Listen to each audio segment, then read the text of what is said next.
In der Schmuckgarderobe innen haben wir gesagt, ist der erste Teil das kleine Perlenset. Das kleine Perlenset, das kann man über die Jahre dann austauschen oder erweitern, wie man das will.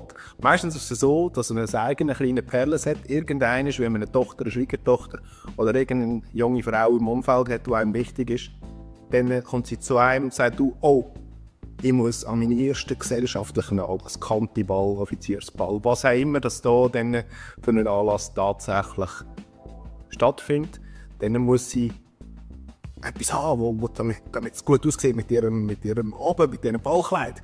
Weil dann lernt der Modeschmuck nicht mehr, da kommt sie meistens selber dazu. Und so, über das Ausleihen, kommt sie zu ihrem ersten echten Schmuck. Hat Konsequenz. Wenn sie es hat, bringt sie es wahrscheinlich nie mehr retour. Also Mütter, Großmütter sind gefasst darauf. Die ersten Perlen, die gehen weiter.